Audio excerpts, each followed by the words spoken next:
Ben McCollum absolutely shut down the rumors of North Carolina, but he didn't just do that. He also told North Carolina he was not interested to leave for North Carolina, and he wanted to stay at Iowa. A huge win, not only for Iowa, but for the Big Ten Conference. We'll get into it all as Matt Norlander did a really good job covering this story on CBS Sports, also on Twitter here. As you can read it here next to me, Matt Norlander talking about how North Carolina was they're set to hire Mike Malone, but then he gets into how he was told that Iowa's Ben McCollum turned down a chance to interview, and the school pivoted to Mike Malone, showing that Ben McCollum was actually their first coach, not their very first coach, but the coach that was first ahead of Mike Malone in this situation. They wanted to interview him, and then they went from Ben McCollum to Mike Malone in this situation. He had been in touch. Ben McCollum had been in touch. Matt Norlander reported that the Tar Heels last week, he was in touch with them as everything unfolded. North Carolina hoping to bring him in for an in-person interview on Sunday, but McCollum said that he didn't even get on the plane, politely but firmly shutting the door for a leave to Chapel Hill. They were stunned by the speed of his decision, and it really just showcases, kind of where college basketball is at right now, not just conference wise, but also job wise and so many other different things. Norlander highlighted the blistering timeline of this situation, that McCollum turned down the interview opportunity, prompting North Carolina to immediately pivot and go to Michael Malone. He also talked about Scott Drew being a candidate, and Scott Drew wasn't, somebody that turned it down so much so as Ben McCollum did. I actually think Scott Drew might be somebody that's trying to get out of Baylor with things not going so well right there. He has a national championship winning coach, so he has that going for him. But things moved extremely fast pace in the past 2 or 3 days, according to Matt Norlander. Mike Malone's candidacy gained steam, but there were some league whispers going around that the Tar Heel search was already in panic and striking out with bigger targets. Honestly, we talked about this from the beginning. I know the North Carolina video didn't get as much traction as some other videos, but we talked about this. I highlighted Dusty May, Ben McCollum, and Brad Underwood as all three coaches that North Carolina would go after. Now, it does not sound like Brad Underwood got as much attention as the other two, for this whole situation. But I told everybody, look, Ben McCollum is happy at Iowa, and Ben McCollum cares not just about himself and his career, but his family and the people around him, and the idea of his dream job and where he wants to have success at in his career. Not just that he wants to have success, but it's important where he has success at in his career. And that's why he was so adamant when he was asked about the rumors in North Carolina that he just shut it down. He said, those are all lies. Here, I'll even pull up the quote for you here that Sports Illustrated put out there. There it is.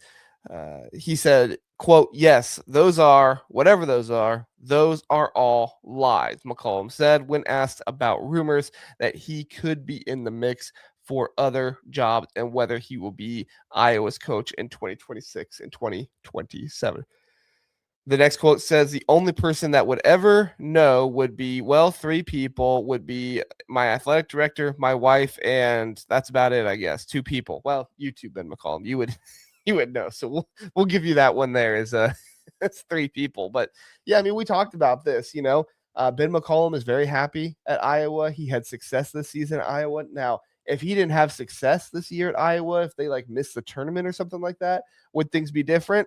Maybe, who knows? Who can really say for sure? But if he missed the tournament, I also don't think Ben McCollum would have had North Carolina calling to try and give him a big deal or anything like that. So this entire situation just goes to show how much college, not just college basketball, but college sports and the major college sports are changing right in front of us. It used to be back in the day, everybody wanted the blue blood jobs because the brand, the funding, everything else there was out there. Nowadays, with everybody on the same structure and everything, if you feel like you can win at a place, you're going to stay at that place, especially if it has sentimental value to you, right? We talk. There was this happens all the time in college football as well. The Louisville coach. Why am I blanking? Jeff Fromm. Goes in the Big Ten. Jeff Brom, he was somebody that was mentioned in some stuff. We even talked about him with the Penn State job a little bit, but of course he's at his, he's the alumni of Louisville. He's coaching there, and to guys that matters. And to be at a place where you feel like, well, maybe I won't win a national championship here, but we can win a lot of games and we can do a lot of good things. And also, I do think that Indiana, Kirk Cinetti is having an effect on this, because people are saying, well, if Kirk Cinetti could win a national championship at little old Indiana, why can't Ben McCollum win it at Iowa? Why can't Jeff Brom win it at Louisville? Why can't, such and such win it at this place? And it just really shows how much more parity there is in college sports right now. Not exactly the same way in every conference and stuff, but in different ways, right? The thought process of any team can have a good season, make the playoffs and stuff like that. You always kind of saw that in college basketball, so it wasn't as big of a thing, but you definitely had coaches who looked out for themselves more than anybody else. And now in college sports, you just don't get as many coaches like that. You have to get a whole lot more coaches who are down to earth, honest, trustworthy guys, because not only do the players have more power now, but the players' committees, the players' parents, they all have more power, and they want to see their son, their athlete put in the best position possible for them to succeed. That all goes into play in these situations, and it all goes into play with who are your best head coaches in college basketball right now. You might not think Dan Hurley is a good guy. You might not think Dusty May is a good guy. I'm not going to say whether somebody is or not, but these are guys that parents and players are trusting, whether they are or are not good guys. I tend to think they probably are, but whether they are or are not good guys, parents and players are trusting these guys because they are being more vulnerable. They are being more down to earth with these players, and they are being more willing to actually, have a good relationship with them and not just bring them in and give them the Urban Meyer or the Nick Saban treatment where they basically just completely tear them down, or, the Bobby Knight treatment or stuff like that. Even a guy like Rick Pitino has really edited his career and his persona. I still think he's probably the same guy at his heart, but he's probably recognized he has to be a little bit different in this era. And he's one of the few coaches that has been able to kind of move with the era and make it happen. Ben McCollum is a young, charismatic head coach. He's a little psycho, which is great. I love that about him.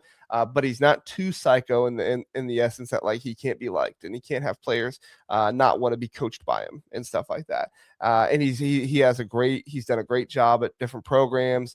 And he's done a great job in, Division III. He did a great job at Drake. He's done a great job at Iowa now. He's got proof of concept. And when you have proof of concept, that's almost better than some of these things in college basketball and college football now, like brand and stuff like that. So, I think it's a really good warning for us in the future when we see a job like a North Carolina, like a Duke, some of these college basketball blue bloods, or even in football, these college football blue bloods.